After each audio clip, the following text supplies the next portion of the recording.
Welcome to West Pacific Watch, where we track the most important defense and security developments shaping the balance of power in the Indo-Pacific.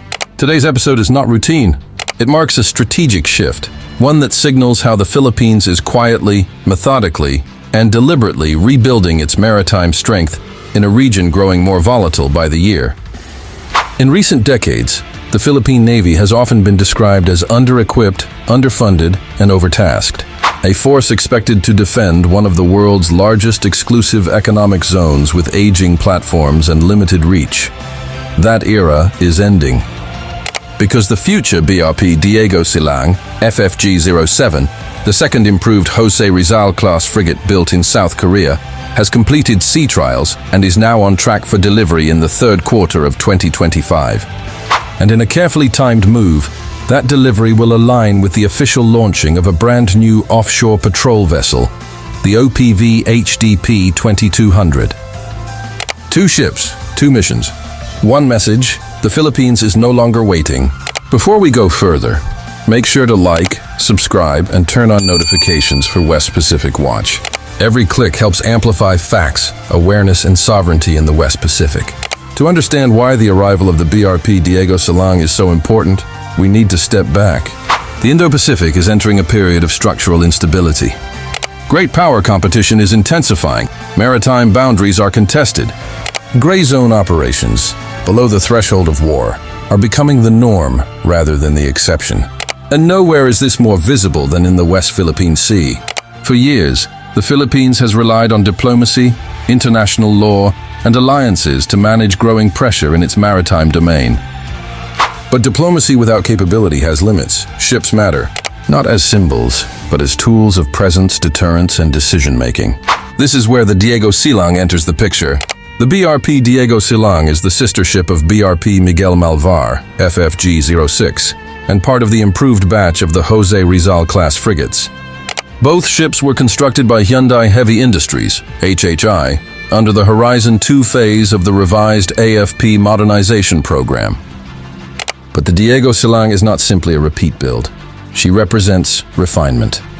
Lessons learned from earlier ships were integrated directly into her design, systems layout, and combat architecture. Recently, the Diego Silang completed full sea trials in Ulsan, South Korea, a milestone that confirms the ship is no longer theoretical. Sea trials are where warships prove themselves. This phase tested high speed and endurance performance, maneuverability under varying sea states, power generation and redundancy systems, integrated navigation and damage control, combat system responsiveness under simulated threat conditions. In naval terms, this is where a ship transitions from construction to combat readiness. Sea trials are not ceremonial, they are unforgiving. Every system must function not in isolation, but as part of a single fighting network. During these trials, the Diego Silang's radar systems, sonar arrays, electronic warfare suites, weapon interfaces, combat management system were tested together, under stress, in conditions designed to simulate real-world operations. The goal is simple but demanding. Can this ship detect a threat early, track it accurately, decide quickly, and respond effectively? For the Philippine Navy, this capability has historically been limited. The Diego Silang changes that equation. At the core of the Diego Silang's capability is the Hanwha Naval Shield Combat Management System, Baseline 4. This is not just software. It is the brain of the ship. The CMS fuses data from multiple sensors, radar, sonar, electronic support measures, and presents commanders with a coherent, real-time picture of the battle space. This enables faster threat identification, shorter response cycles, coordinated weapon employment, real-time data sharing with allied forces. In modern naval warfare, information dominance often matters more than raw firepower. Baseline 4 represents a major leap over earlier configurations used by the Philippine Navy. It allows the Diego Silang to operate not just alone, but as part of a networked force, interoperable with allies in the Indo-Pacific. This matters deeply in joint patrols, combined exercises, and contingency operations. Historically, the Philippine Navy was structured primarily for coastal defense. Its mission set focused on internal security, transport, and limited patrol operations. But geography does not allow complacency. The Philippines sits astride some of the world's most critical sea lanes. Its exclusive economic zone spans millions of square kilometers, and its western maritime frontier lies directly within one of the most contested regions on the planet. A modern frigate like the Diego Silang enables something new: forward presence. This means longer deployments, sustained patrols, credible escort missions, participation in multilateral maritime security frameworks. Presence is power. Not because it provokes conflict, but because it shapes behavior. Warships do more than fight. They signal intent. When a modern frigate patrols contested waters, it sends a message without firing a shot. It tells fishermen they are not alone. It tells allies the Philippines can contribute meaningfully. And it tells potential adversaries that actions will be observed, recorded, and responded to. The Diego Silang's arrival strengthens this psychological layer of deterrence, not through aggression, but through credibility. The name Diego Silang carries deep historical resonance. Diego Silang was a revolutionary figure who resisted foreign domination and asserted Filipino agency during a time when defiance carried immense risk. Naming a modern frigate after him is not symbolic theater. It is intentional. It links past resistance to modern sovereignty. Today, the struggle is no longer against colonial armies, but against coercion, encroachment, and erosion of maritime rights. The battlefield has shifted to the sea, and the Diego Silang sails directly into it. The delivery window, Q3 2025, is not arbitrary.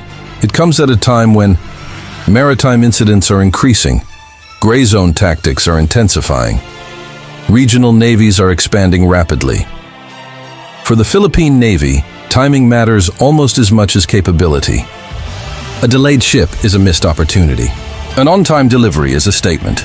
The Diego Silang's progress shows that coordination with South Korean shipbuilders remains strong despite global supply chain pressures. Momentum is being maintained, but the Diego Silang is only half the story.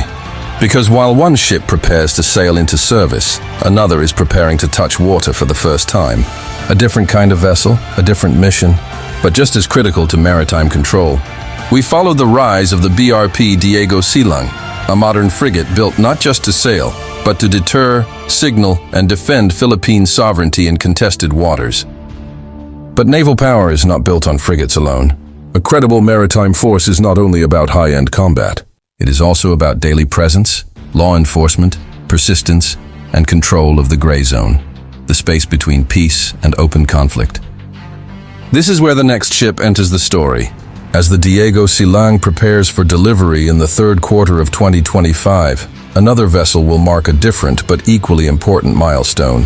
The OPV HDP 2200. At first glance, it may not carry the same firepower or prestige as a guided missile frigate. But in today's maritime environment, offshore patrol vessels may be the most strategically relevant ships of all. To understand the importance of the OPV HDP 2200, we must first understand how modern maritime conflict actually unfolds. Most confrontations at sea today do not begin with missiles. They begin with fishing fleets, survey ships, Coast Guard vessels, maritime militia, routine patrols. This is the gray zone. It is deliberately ambiguous. It avoids escalation, and it is designed to slowly normalize pressure without triggering a military response. For years, the Philippines has faced this challenge with limited tools. Large combatants are too valuable and too visible for constant law enforcement duties. Small patrol boats lack endurance, seakeeping, and deterrent presence. The gap has been obvious. The OPV HDP 2200 is designed to close that gap. The OPV HDP 2200 is the first of 6 offshore patrol vessels ordered by the Philippine Navy from Hyundai Heavy Industries. Unlike the frigates, these ships are not primarily designed for high-intensity naval warfare. They are designed for persistence. Their role is to be present, every day, in all weather, across vast maritime spaces. Key characteristics include length, approximately 94.4 meters, endurance, long-range patrol capability, flight deck and hangar, capable of supporting medium-lift helicopters, advanced surface surveillance sensors, remote-controlled 76mm main gun, secondary weapon systems for asymmetric threats, modular mission design for flexible loadouts. These vessels are built to stay at sea longer, operate farther from shore, and remain on station where it matters most. In maritime strategy, persistence is power. A ship that can remain on patrol for weeks sends a different message than one that appears briefly and leaves. The OPV HDP 2200 enables continuous presence in the West Philippine Sea, regular patrols around fishing grounds, monitoring of foreign vessels without escalation, rapid response to maritime incidents. This is especially important when facing maritime militia tactics, where pressure is applied slowly, persistently, and often under the guise of civilian activity. An OPV does not escalate the situation, but it denies silence. One of the most overlooked aspects of naval power is law enforcement at sea. Sovereignty is not only asserted in courtrooms or diplomatic statements, it is asserted by routine enforcement of rules. The OPV HDP 2200 is optimized for maritime law enforcement support, anti-smuggling operations, fisheries protection, environmental monitoring, interdiction of illegal activities. By operating alongside the Philippine Coast Guard and other agencies, these OPVs help create a layered maritime governance framework. This reduces reliance on high-end warships for routine tasks and frees frigates like the Diego Silang for deterrence and combat readiness. The Philippines is one of the most disaster-prone countries in the world. Typhoons, earthquakes, and maritime accidents are a constant reality. The OPV HDP 2200 is designed with humanitarian and disaster response in mind. Features supporting this mission include helicopter operations for medical evacuation, large deck space for relief supplies, command and control facilities for coordination, and endurance to remain on station during prolonged emergencies. In times of crisis, these ships become floating lifelines. Naval power in this sense is not just about conflict, but about resilience. One of the most modern features of the OPV HDP 2200 is its modular design philosophy. This allows the ship to adapt to different missions without permanent modification. Modules can support surveillance equipment, medical facilities, boarding teams, unmanned systems, and specialized sensors. This flexibility ensures that the OPVs remain relevant across decades, even as missions evolve. It also reduces long-term costs, an important consideration for a developing maritime force. The decision to align the delivery of the BRP Diego Silang with the launch of the OPV HDP 2200 is not accidental. It demonstrates program coordination, budgetary discipline, industrial momentum, and strategic messaging. To allies, it shows reliability. To domestic audiences, it shows progress. To observers and potential adversaries, it shows intent. This is how maritime modernization becomes visible and credible.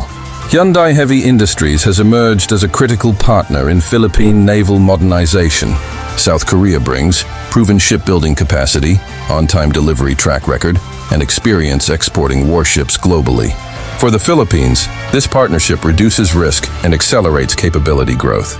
It also diversifies defense relationships, an increasingly important factor in a polarized region. While headlines focus on major confrontations, the real struggle in the West Philippine Sea happens every day. It happens when fishing boats are shadowed, survey ships enter contested waters, and maritime militia linger just below escalation thresholds. The OPV HDP 2200 is designed to operate precisely in this environment. It allows the Philippines to respond consistently, lawfully, and visibly, not with force but with presence. The true strength of the Philippine Navy's modernization lies not in individual ships, but in force composition. Frigates like the Diego Silang provide deterrence, combat capability, and alliance interoperability. OPVs like the HDP 2200 provide persistence, law enforcement, and gray zone control. Together they form a balanced maritime force. One without the other is incomplete. But even this is not the end of the story, because ships do not exist in isolation. They require funding, doctrine, political will, and a long-term strategic vision. We examined the OPV HDP 2200, the quiet but critical workhorse built to dominate the gray zone, enforce law, and maintain daily presence in contested waters. Now, in part 3, we step back. Because ships alone do not define power. What matters is why they are built, how they are used, and whether the nation behind them is prepared to sustain them. This is the strategic layer. Naval modernization is not cheap. It never has been. The Philippine Navy's recent acquisitions represent some of the largest defense investments in the country's modern history. The improved Jose Rizal-class frigates, over $30 billion. The OPV HDP 2200 program, approximately 30 billion for 6 vessels. Additional investments in sensors, weapons, training, and logistics. These programs fall under the revised AFP Modernization program, specifically Horizon 2 and Horizon 3, spanning from 2018 to 2032. For decades, the Philippines deferred naval investment in favor of other priorities. The result was predictable: aging fleets, limited reach, and strategic vulnerability. What we are seeing now is course correction. Defense spending now approaches 1.5% of GDP. By global standards, this is modest. By Philippine historical standards, it is transformative. More importantly, the spending reflects political will. Ships require long-term budgets, cross-administration continuity, and institutional discipline. A frigate ordered today may not enter service for 5 years. An OPV launched today may still be operating 30 years from now. This demands strategic patience. The recent momentum suggests that, at least for now, the Philippine state understands the stakes. Modern ships require modern doctrine. The Philippine Navy is quietly transitioning from a reactive posture to a more proactive, layered maritime strategy. This includes persistent patrols in key areas, coordinated operations with the Coast Guard, integration with air and land-based surveillance, participation in multilateral maritime frameworks. Frigates like the Diego Silang enable deterrence by capability. OPVs like the HDP 2200 enable deterrence by presence. Together, they support a doctrine that seeks to shape the environment, not merely respond to incidents. No navy operates alone in the Indo-Pacific. The Philippines sits at the crossroads of major alliance networks. Recent modernization improves interoperability with the United States, Japan, South Korea, Australia, regional ASEAN partners. Combat management systems, communication suites, and standardized procedures matter. They allow Philippine ships to share data in real time, participate meaningfully in joint exercises, contribute to regional maritime security. This transforms the Philippines from a security consumer into a security contributor. The South China Sea is not calming down. China continues to deploy maritime militia, harass fishing vessels, challenge patrols through intimidation, militarize artificial features. These actions rarely cross the threshold of open conflict. That is by design. The response, therefore, cannot rely solely on diplomacy or force. It requires credible, constant, lawful presence. The ships discussed in this series are built precisely for that environment. Deterrence does not always mean confrontation. In many cases, it means raising the cost of coercion. A modern frigate changes calculations. A persistent OPV denies ambiguity. A professional crew documents incidents and holds ground. This reduces miscalculation, not increases it. It also reinforces the Philippines' legal position under international law. Ships are only as good as the people who operate them. Modernization also demands skilled sailors, advanced training pipelines, maintenance and logistics capacity, domestic industrial support. Every new ship class forces institutional learning. Over time, this builds human capital, not just hardware. This is how navies mature. No modernization program is perfect. Challenges remain: sustainment costs, weapons integration timelines, fleet size relative to mission demands, budgetary competition with other national priorities. The Philippine Navy is still outmatched in sheer numbers by larger regional powers. But modernization is not about parity, it is about credibility. The delivery of the Diego Silang and the launch of the OPV HDP 2200 send a clear message. The Philippines is no longer passive. It will patrol its waters, enforce its laws, stand by its fishermen, cooperate with allies, invest in its own defense. This is not aggression, it is responsibility. As the BRP Diego Silang prepares to raise the Philippine flag, and as the OPV HDP 2200 enters the water for the first time, one question remains. Is the Philippines ready for the future it is sailing into? Because readiness is not optional, it is the price of sovereignty. This is not just about ships, it is about legacy, it is about deterrence. It is about protecting the freedom of generations to come. This is West Pacific Watch, and we will continue to watch, so the world cannot look away.